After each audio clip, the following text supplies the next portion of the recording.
आप सभी शिक्षक बंधुओं का क्वांटम ऑनलाइन क्लास में स्वागत है।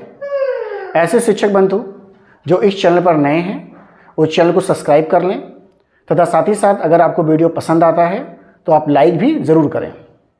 एक्चुअली आज का जो मेरा वीडियो ये टीजीटी 2016 से संबंधित है और जो आज पूरा का पूरा मैं फोकस करने वाला हूँ, जो 14 नवंबर को बहस हुई है और उसमें जस्टिस एमआर शाह सर का जो स्टेटमेंट आया हुआ है उसको लेकर के उन्होंने कौन कौन सा स्टेटमेंट दिया है, उन्होंने किन किन बातों को बताया है, उसको बेसिस मान करके आज मैं सारी बातें आपसे डिस्कस करूंगा।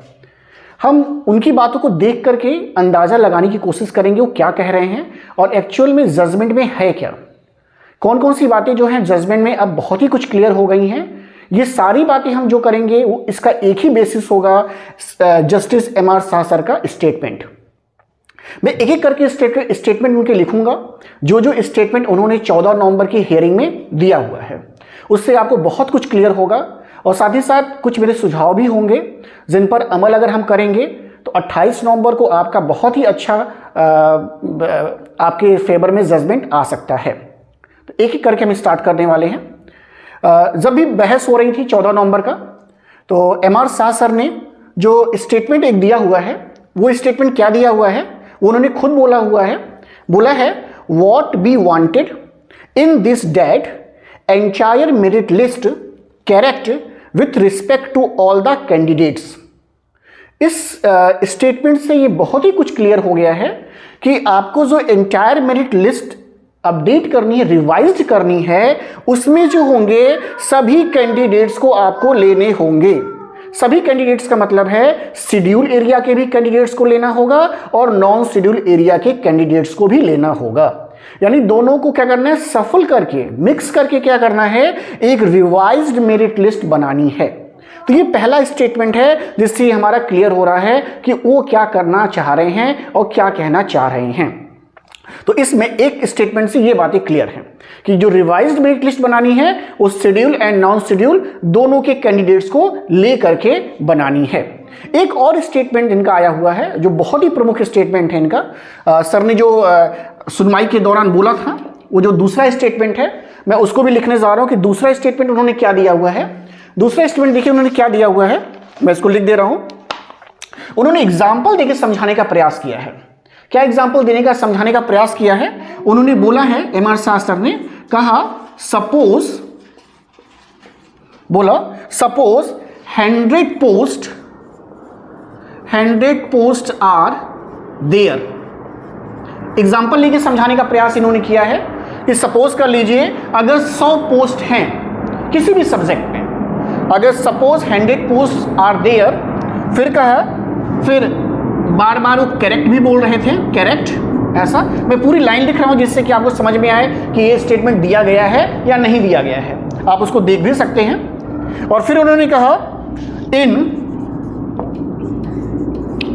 In non schedule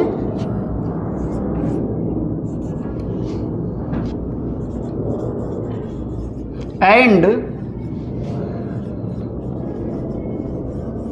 schedule, suppose 100 posts are there, correct, in non-schedule and schedule area, correct, yes, ये एडवोकेट के द्वारा बोला गया है। consider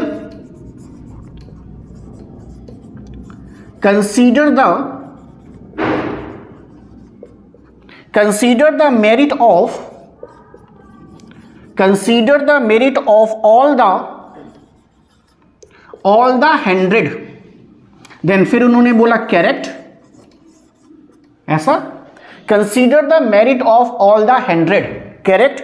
और जो सबसे इंपॉर्टेंट बात उन्होंने बोली है वो इंपॉर्टेंट बात क्या बोली है, इसके बाद देखिए and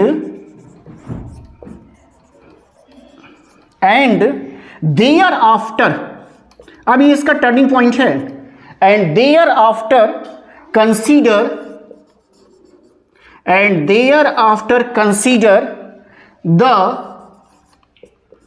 consider the join seats. ये पूरा जो स्टेटमेंट है ये एमआर शाह सर और एडवोकेट के बीच का वार्तालाप है, उनके बीच जो बातें हुई वो है। ये एस जो है ये एडवोकेट सर के द्वारा बोला गया है, बाकी जितने स्टेटमेंट्स हैं ये एमआर शाह सर के द्वारा बोला गया है। क्या बोल रहे हैं कि सपोज 100 सीट्स आर देयर, अगर सपोज करिए 100 सीट हैं किसी भी सब्जेक्ट में, चाहे वो नॉन शेड्यूल हो शेड्यूल में हो, ओके करेक्ट, एडवोकेट के साइड से आया yes. Consider the merit of all the 100, यानी जितनी सीट है उस पर आप मेरिट कंसीडर करें, यानी ऊपर से लेकर के नीचे तक बनाइए, 100 सीट है अगर, और एंड देयर आफ्टर, उसके बाद, देयर आफ्टर उसके बाद कंसीडर द ज्वाइंट सीट, मतलब उसके बाद ज्वाइंट सीट को कंसीडर करिए। अब कहने का मतलब इनके क्या है, कहने का ये सेंस है, अब एग्जांपल के फॉर्म में हम देखते हैं कि इनके कहने का क्या मतलब है। इनके कहने का ये मतलब है कि अगर मान लीजिए 100 सीट किसी में है, किसी भी सब्जेक्ट में, schedule and non schedule area को मिला करके, तो ऊपर से लेकर के नीचे तक 100 तक आ जाइए, 100 से स्टार्ट करिए 0 तक आइए, ऐसा। इसमें सारे कैंडिडेट्स को ले लीजिए, ओके। अब अगर ज्वाइन टीचर बच गए, ये हैं ज्वाइन टीचर जो पहले से सेफ हो चुके हैं, क्यों? क्योंकि इन्हीं के मेरिट को लास्ट सेलेक्टेड कैंडिडेट जो है उसको बेस मान लिया गया है। तो अगर अब मान लीजिए इसमें से कुछ बच गए, अब मान लीजिए इसमें से कितने बच गए भाई, इसमें से मान लीजिए 200 बच गए, 200 ज्वाइन टीचर बच गए, तो अब इन ज्वाइन टीचर को अलग से कंसीडर करना होगा। Then after consider the join teacher, तो अब ज्वाइन टीचर कहां करने से भाई, 100 सीट था, 100 का मेरिट बन गया है, बात क्लियर है, 100 सीट और 100 की मेरिट बन गई है, तो अब सीट कहां है, यानी अब उसके बाद के सीट को क्रिएट करना पड़ेगा, कंसीडर करना पड़ेगा। और ये समझ भी आ रही है कि अब क्या है कि अगर सपोज करिए वैकेंसी आपकी 17,500 पर है, कुछ और भी आगे है, कुछ नंबर है, तो 17,500 की मेरिट बनाइए, और इस 17,500 की मेरिट में जो पहले से सिलेक्टेड टीचर्स हैं 8,000 के आसपास हैं, तो उसमें कुछ तो आ जाएंगे, कुछ क्या अच्छी खासी संख्या आएगी, आई थिंक मान लीजिए कि 60% आ जाएंगे, 50% आ जाएंगे। तो अब जो रिमेनिंग 50% बचेंगे या 40% बचेंगे, उनकी ही सीट क्रिएट करनी होगी। यानी अब जो संख्या सरकार को चाहिए, अगर 8,000 टोटल अगर सपोज कर लेते हैं कि 8,000 के आसपास टीचर सेलेक्टेड हैं पूरे मिला करके, और इस 8,000 में अगर दोबारा मेरिट बन रहा है तो सपोज कर रहे हैं 4,000 से लेकर के 5,000 आ गए, ऐसा 4,000 से 5,000 आ गए, तो अब क्रिएट कितनी करनी है सीट सरकार को, वो क्रिएट कितनी करनी होगी, वो क्रिएट करनी होगी 3,000 से लेकर के 4,000 के बीच में, ऐसा। और साथ ही साथ अब जो मेरिट बन रही है वो पूरा आप 17,500 पे आ रही है। अगर आप इसको समझना चाहें तो मैं एक दूसरे एग्जाम्पल के फॉर्म में भी समझा सकता हूं। एक एग्जाम्पल लेके देख लेते हैं कि अगर हम समझना चाहें इसे कि कैसे क्या कहा जा रहा है, और एक एग्जाम्पल लेता हूं मैं, देखते हैं। जो मेरा एग्जाम्पल बेस्ड है वो इंग्लिश सब्जेक्ट को लेकर के है। अगर आप सीटों को देखना चाहें कि किस तरीके से सीटें डिस्ट्रीब्यूट हैं और कैसा क्या कहा जा रहा है एक्चुअल प्रैक्टिस में, तो आपको समझ में आ जाएगा। ऐसे लोग जो चैनल पर नए हैं सब्सक्राइब कर लें। देखिए यहाँ पे मेरे पास एक डाटा है इंग्लिश को लेकर के, सपोज करके ही हो सकता है आपका जो सीट का कैलकुलेशन है 2-4 इधर उधर हो सकता है, एंड मैं इंग्लिश को लेकर के कर रहा हूँ कैलकुलेशन, इंग्लिश सब्जेक्ट को लेके, इंग्लिश सब्जेक्ट ऐसा। और इंग्लिश सब्जेक्ट में अगर देखा जाए तो शेड्यूल एंड नॉन शेड्यूल का अलग अलग मैंने निकाला हुआ है। शेड्यूल एरिया जो है, शेड्यूल एरिया में टोटल सीट्स की जो संख्या है डेट इज 596, ये टोटल सीट है। मैंने इसको अलग अलग नहीं किया है, ये 596 है। और अगर देखा जाए नॉन शेड्यूल में देखा जाए तो ये है 643, ये संख्या है। कैलकुलेशन मैनुअल है, अगर 2-4 सीट इधर उधर हो रही तो कोई बात नहीं है। तो और इसको टोटल करने पे आ रहा है आपका 1239, 1239 ये टोटल सीट्स है।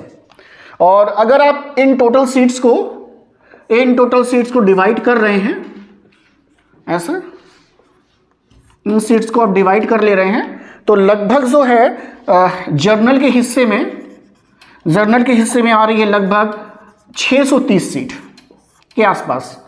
मैं पहले ही बोल रहा हूं कि 2-4 सीट अगर इधर उधर हो तो कोई बात नहीं है, आप देख लेंगे इसको, आपके पास होगा बना हुआ, तो मैं एग्जाम्पल के फॉर्म में कर रहा हूं।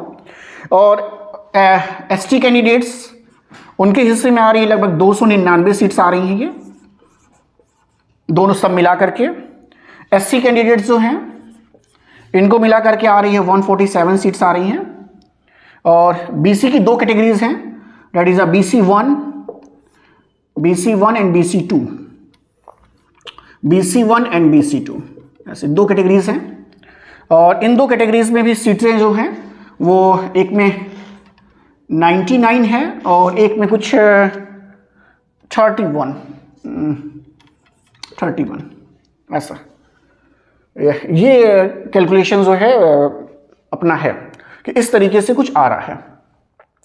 सीटों का कुछ अंतर आ रहा है, शायद 30 सीट्स जो है इनको आप जोड़ेंगे तो 30 सीट का डिफरेंस आ रहा है, वो मैं देखा नहीं कि कहाँ पे आ रहा है। और आप अगर आपने कभी इसको बनाया होगा तो समझ नहीं, बस मैंने एग्जाम्पल के फॉर्म में लिया है, तो एग्जाम्पल के फॉर्म में ही समझेंगे। अब उसके अकॉर्डिंग एमआर साहब क्या कर रहे हैं सर, कि अगर सीटें इस तरह से डिवाइडेड हैं इंग्लिश में, तो अब आपको जो मेरिट बनानी है वो 630 सीट की बनानी है, जो 100 बोल रहे थे। और आपको स्टार्ट करना है अपर मेरिट लिस्ट से, हायर मेरिट लिस्ट से, चाहे वो आपका शेड्यूल हो चाहे नॉन शेड्यूल हो, दोनों को मिक्स करके। और कहां तक आना है, टिल 630 सीट तक आनी है, ऐसा। अब अगर जर्नल का कैंडिडेट बच गया जो ज्वाइन पहले से है, जो पहले से ज्वाइन है, ऐसा, तो अब इसके लिए सीट जो है ये क्रिएट करनी पड़ेगी, ये सरकार को देनी पड़ेगी। और चूंकि अब जितने भी ज्वाइन टीचर है वो उनको हटाया नहीं जा सकता है, मुझे लग रहा है 142 इसीलिए इस्तेमाल किया गया है, क्योंकि सब कुछ तो ठीक है, बस ये हटाए ना जाए। और 2 मेरिट लिस्ट होने वाली है, तो इन दोनों को देखते हुए 142 लगाया गया है। 142 का मतलब कि एक्सेप्शनल केस, तो ये एक्सेप्शनल केस है कि आप इसको फिर बाद में रेफरेंस नहीं लेंगे कि भाई वहां पे ऐसा हुआ था, ऐसा नहीं, तो ये रेफरेंस नहीं लेंगे, तो ये एक्सेप्शनल केस के नाते 142 लगा दिया गया है। तो यहां पर भी जो ज्वाइन टीचर हैं उनके लिए आपको सीट अब क्रिएट करनी पड़ेगी। अब ये संख्या कम होने वाली है, जैसे कि मान लीजिए एसटी के लिए भी ऐसे ही है कि आपको एसटी के सबसे हायर मेरिट से लो मेरिट लिस्ट तक आनी है और ये 299 पूरा करना है। लेकिन अब कोई एसटी का कैंडिडेट बच गया इंग्लिश में जो पहले से ज्वाइन है, तो उसके लिए क्या करना है, उसके लिए जो है ये सीट जो है क्रिएट करनी होगी, ऐसा। ऐसे ही एससी के लिए जो 147 सपोज किया सीट है, लेकिन अगर यहां पर कोई बचेगा मेरिट बनने के बाद, तो वो सीट जो है रिक्रिएट आपको करनी पड़ेगी, यानी वो सरकार को क्रिएट करनी पड़ेगी। और अगर ऐसा होगा तो बहुत ज्यादा सीट क्रिएट नहीं करनी पड़ेगी। और आई थिंक ये बीच का रास्ता भी है कि बहुत से लोग करें 1 सीट भी नहीं बढ़ेगी, 2 सीट भी नहीं बढ़ेगी। लेकिन अगर सुप्रीम कोर्ट ने 4000 सीट की बात की, 5000 सीट की बात की, तो आई थिंक ये इम्पॉसिबल जो है सरकार के लिए नहीं है, तो इतनी सीट बढ़ सकती हैं। तो मुझे लग रहा है कि ये बातों को अगर माइन्यूटली ऑब्जर्व किया जाए कि क्या बातें सर ने बोली हैं, तो इस तरीके से बातें जो है निकल करके आ रही हैं। तो पहली बात ये निकल करके आई है जो मैं आपसे शेयर कर रहा हूं। देखिए मेरा मेन मकसद है कि चीज़ों को माइन्यूटली ऑब्जर्व करके आपको बता देना। हो सकता है कि मेरा ऑब्जर्वेशन कुछ गलत हो, लेकिन जो मैं ऑब्जर्व कर रहा हूं मैं आपको बता रहा हूं। ऑब्जर्वेशन आपका हो सके कुछ और हो, लेकिन मेरा जो ऑब्जर्वेशन है वो मैं आपसे डिस्कस कर रहा हूं। इसीलिए मैंने एग्जाम्पल भी इंग्लिश का निकाला है और मैंने आपको बताने की कोशिश की है। और भी 1-2 स्टेटमेंट हैं सर के जो मैं आपसे शेयर करना चाहता हूं, और उन स्टेटमेंट को भी देख करके आपको पता चलेगा कि एक्चुअल 28 नवंबर को किस बात पर बात किया जाए तो हमारी बातें बन सकती हैं। तो ये बातें भी हम थोड़ा सा देखने जा रहे हैं आगे कि क्या क्या बातें और जो है डिस्कस हुई हैं। तो अगली बात जो सर ने बोला है कि उसी सुनवाई के दौरान ही जो एक और अहम बात सर ने बोली है, और इस बात को भी ध्यान में रखना होगा कि सर क्या कहना चाह रहे हैं। तो सुनवाई के दौरान एक बात उन्होंने बोला है कि कुछ बातें एडवोकेट्स के द्वारा कही जा रही थी। तो सर ने कहा, एमआर शाह सर ने कहा, we are we are not going to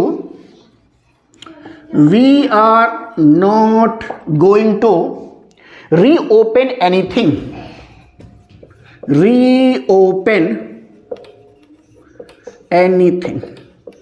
ये बहुत इंपॉर्टेंट बात है। ये मैं बार बार आपसे कह रहा हूं कि अब कुछ भी रीओपन नहीं होने वाला, कोई सुनवाई नहीं होने वाली, कंटेम्प्ट चल रहा है। ये बातें स्ट्रिक्टली बोली जा रही हैं कि भाई देखिए अब कुछ रीओपन नहीं होगा। अब ये नहीं होगा फिर से आप शुरू करिए कि साहब ये हाई कोर्ट ने ये कहा था और साहब ऐसा हुआ था, ऐसा कुछ मेरे फेवर में आया था, ऐसा नहीं सुना जाएगा। इसीलिए सर ने साफ साफ बोला है, उसमें आप हियरिंग सुनिएगा तो उसमें सर ने बोला है कि we are not going to reopen anything. अब हम दोबारा कुछ जो है खोलने नहीं जा रहे हैं, अब कुछ दोबारा बहस करने नहीं जा रहे हैं। जो जजमेंट आ गया है उसी के अनुरूप काम होगा अब।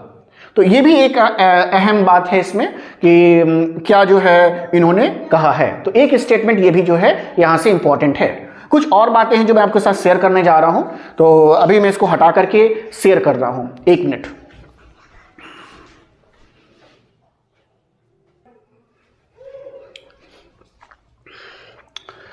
जो इसके आगे मैं आपसे इंपॉर्टेंट बात करने जा रहा हूं वो बात है पीआरटी को लेकर के, पीआरटी सीट्स को लेकर के।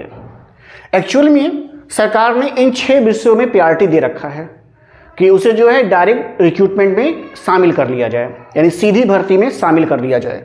और जो 6 सब्जेक्ट हैं सभी जान रहे हैं, हिंदी है, इंग्लिश है, ज्योग्राफी है, मैथ्स एंड फिजिक्स है, एंड बायोलॉजी एंड केमिस्ट्री है, और साथ ही साथ हिस्ट्री है एंड सिविक्स।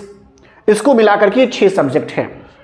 तो इन 6 सब्जेक्ट्स में पीआरटी देने को है, लेकिन बाकी के जो सब्जेक्ट्स हैं इसमें सरकार की गाइडलाइन अभी नहीं है।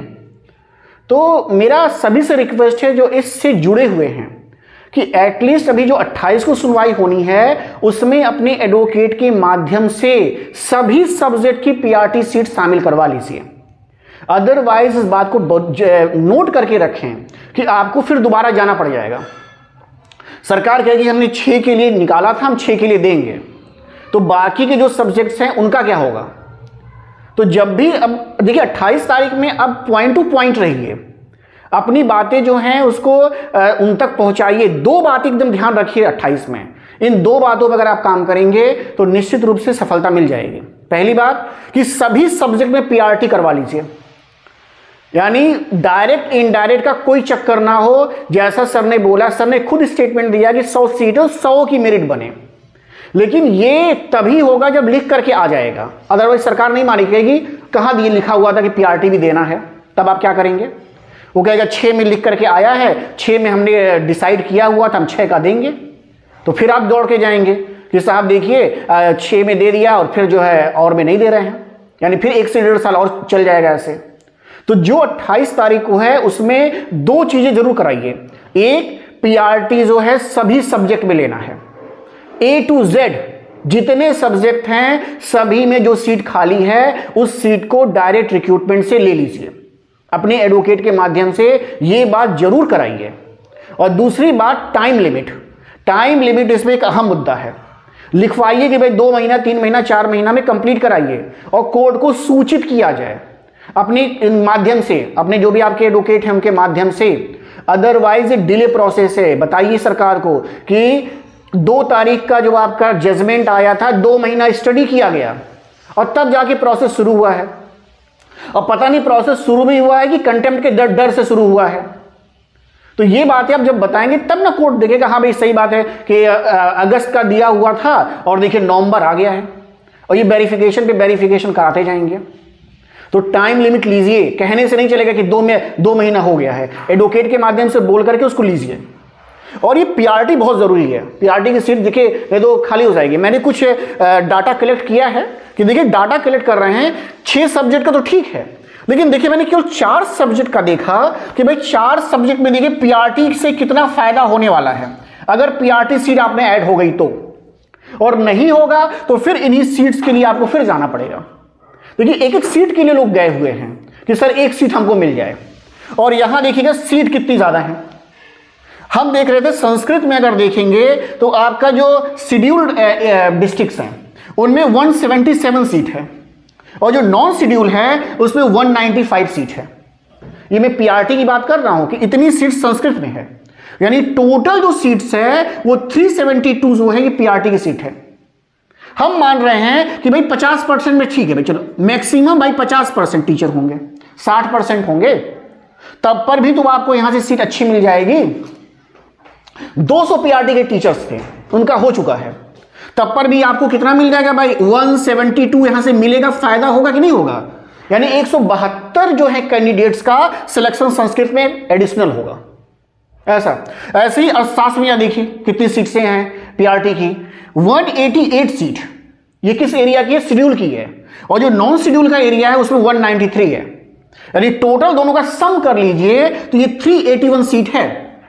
और वही फिर से मान के चलिए भाई 50% 60% चलिए भाई, लेकिन तभी 40% सीट्स है ना, उसको क्यों नहीं शामिल कराने कह रहे हैं? कभी जिक्र ही नहीं कोई करता है। कोई एडवोकेट पीआरटी की सीट्स को ऐड करने की बात नहीं कर रहा है। भाई ऐड करेंगे तो सब्जेक्ट में वो सीटें बढ़ेंगी नहीं, आपका सिलेक्शन नहीं हो जाएगा। आपका ना सही किसी और का तो हो जा रहा है, भाई किसी का हो जाए उसमें क्या दिक्कत है? और सीट्स अगर ऐसी चली जाएंगे फिर उसी के लिए लड़ाई लड़ेंगे आप, फिर उसके बाद जो है ये जाएंगे सुप्रीम कोर्ट में कि भैया पीआरटी नहीं मिला। तो ये बात जरूर कराइए। और ये उन्हीं के इनके दिमाग में है कि 100 सीटें तो 100 फिलअप करने हैं, तो ये कहिए कि भाई इसमें अलग अलग ना किया जाए, जो सीटें बच गई हैं सबको मिला के मेरिट बना दी जाए। ये बात लिखवा लीजिए अपने एडवोकेट के। अब इधर उधर की बातें मत कराइए एडवोकेट से, अब 2 पॉइंट पे मेन फोकस करिए कि सारे सब्जेक्ट में पीआरटी आ जाए, जितने भी सब्जेक्ट्स हैं सबको फायदा हो जाएगा, अच्छी खासी सीट आपको मिल जाएगी। देखिए मैंने कहा 3 सब्जेक्ट लिया है यहां जरा देखिए। सबसे ज्यादा फिजिकल एजुकेशन में देखिए, फिजिकल एजुकेशन में 188 शेड्यूल एरिया का सीट है पीआरटी का, और 222 ये आपका नॉन शेड्यूल एरिया का सीट है डिस्ट्रिक्ट का।